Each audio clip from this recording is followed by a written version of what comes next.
वो ग्राफिक्स भी चलाएं जो कि गाइडलाइंस हैं, कांवड़ यात्रा को लेकर भी हैं और मुहर्रम को लेकर भी। तो ऐसा नहीं है कि क्योंकि आने वाला समय त्योहार का होगा, रक्षाबंधन भी आने वाला है, कांवड़ यात्रा निकलने वाली है, मुहर्रम के जुलूस निकलेंगे, इसीलिए मैं पूछ रही हूँ। आज जवाद साहब आप स्टूडियो में हैं, बताइए, फैज खान साहब यहाँ बैठे हुए हैं, मैं ये इसलिए पूछ रही हूँ क्योंकि मैं विवेक जी आपके पास आऊँ उससे पहले एक बार जरा स्टूडियो में ये पूछ रही हूँ, उसमें कोई समस्या है अगर एक गाइडलाइंस दी जा रही है और सबको दी जा रही है जिससे उसे फॉलो किया जाए और किसी तरह की कोई दिक्कत ना हो, इसमें यह कहना कि एक धर्म को टारगेट किया जा रहा है, कैसे किया जा रहा है जवाद साहब? बहुत बहुत शुक्रिया शुताता जी आपका जी।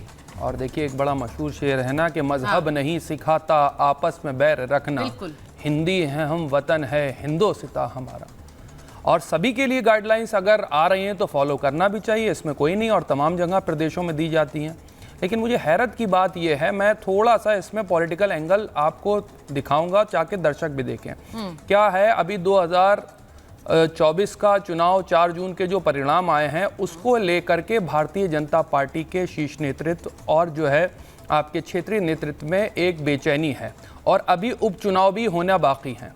तो उसको लेकर के और हमेशा ध्रुवीकरण की राजनीति से किसको फ़ायदा होता है वो जग जाहिर है। कौन सी पॉलिटिकल पार्टी के लोग हैं जो ध्रुवीकरण करके अपनी राजनीतिक रोटियां सेकते हैं, इसको भी बताने की ज़रूरत नहीं। लेकिन आप ये देखिए कि अगर परिणाम जैसा चाह रहे थे वैसे नहीं आ रहे हैं तो उसके लिए आप बिल्कुल पक्षपात कर देंगे।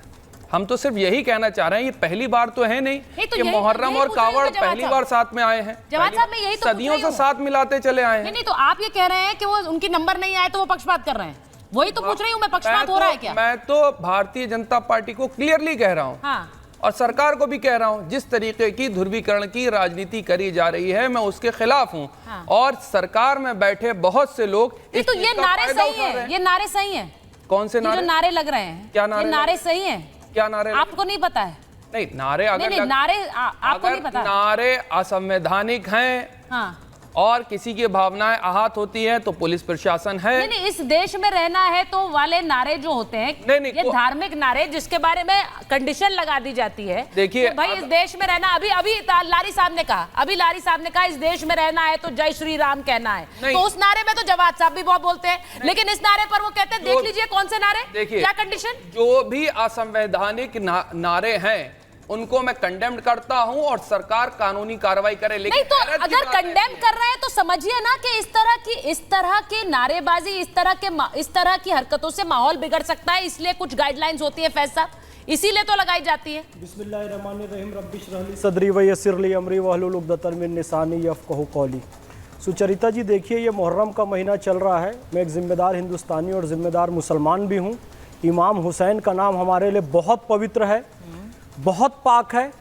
यदि कोई भी व्यक्ति और ख़ास तौर से मुस्लिम हो और इमाम हुसैन का नाम इस देश में प्रेम की जगह नफ़रत फैलाने के लिए करता है तो मुस्लिम समाज को आगे आना चाहिए और उन लड़कों को या उस व्यक्ति को स्वयं दंडित करना चाहिए, कानून के हवाले करना चाहिए, क्योंकि इनका नाम प्रेम का नाम है, नफ़रत का नाम नहीं है। ठीक इसी तरीके से जब हम अल्लाह अकबर कहें, जय श्री राम कहें, तो ये सुकून और सुरक्षा देने वाले नारे होते हैं, किसी की हत्या करने वाले या किसी को भयाक्रांत करने वाले नारे नहीं होते हैं। और अब मैं एक चीज़ बताऊं, पार्टीगत यदि बात करें तो एक बात सब जानते हैं कि मुसलमानों का तुष्टीकरण और राजनीति का अपराधीकरण कांग्रेस और समाजवादी पार्टी ने किया है।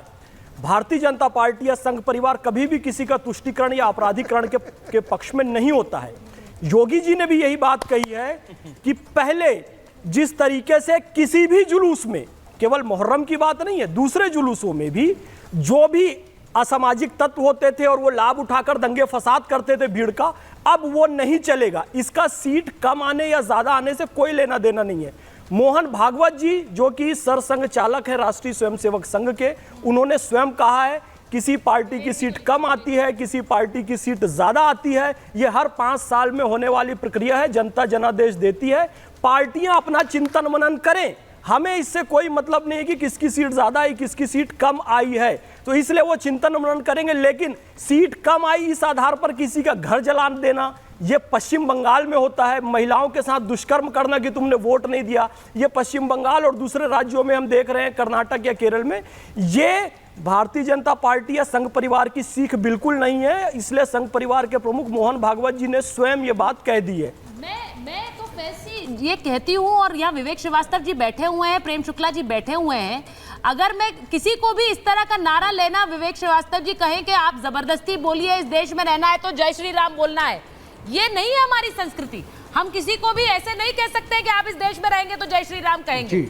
ये मैं बहुत खुलकर कहती हूँ, ये हमारा ना आचरण है और ना हमारी संस्कृति है। और उसी आधार पर मैं कहूंगी कि किसी भी तरह का ऐसा धार्मिक नारा, उस पर आवाज उठाने की जरूरत है, और इसीलिए ये गाइडलाइंस जारी की गई है। हमें नहीं चाहिए किसी तरह का हो हल्ला, हमें नहीं चाहिए कोई विवाद। नहीं, गाइडलाइंस की आवश्यकता है नहीं, यह आपके पीनल कोड में ऑलरेडी निर्धारित है। बिना गाइडलाइंस के भी पुलिस एक्शन ले सकती है और अवेयरनेस लोगों के अंदर होनी चाहिए, पहली बात। दूसरी बात, देखिए मैं डीजीपी साहब यहाँ बैठे हुए हैं, एक्स डीजीपी, मैं इनकी बड़ी इज्जत करता हूँ, विक्रम सिंह जी की, he is a very experienced man. Sir, Palestine एक इंटरनेशनल कॉज है, अमेरिका के प्रोफेसर और स्टूडेंट्स उसके झंडे लेकर के प्रोटेस्ट करते हैं और अमेरिका की सरकार कुछ नहीं कहती। ये चीज़ यूरोप में भी होती है और अन्य देशों में भी होती है। उत्तर प्रदेश के अंदर एक लड़का पैलेस्टीन का फ्लैग अगर लेकर के घूमता है तो योगी साहब की पुलिस उसको उठा करके जेल में डाल देती है। आप इसको हाई हैंडेडनेस कहेंगे या नहीं कहेंगे? और पैलेस्टीन मुसलमानों का कॉज नहीं है, पैलेस्टीन के कॉज को अटल बिहारी वाजपेयी ने भी सपोर्ट किया और नेहरू से लेकर के आज तक सक्सेसिव गवर्नमेंट्स ने इस कॉज को समर्थन दिया है। तो एक हाई हैंडेडनेस माइनॉरिटीज, खासकर मुसलमानों के खिलाफ योगी सरकार में और खासकर 2014 के बाद इस मुल्क में देखी गई है। मोहन भागवत जी जो मर्जी कहें, BJP is the political mouthpiece of RSS, जो संघ का हिंदू राष्ट्र का एजेंडा है, जिसके अंदर एक 5000 साल पुरानी संस्कृति को ये फिर से रिलीव करना चाहते हैं, उसी के लिए बीजेपी है। And it is very much into politics.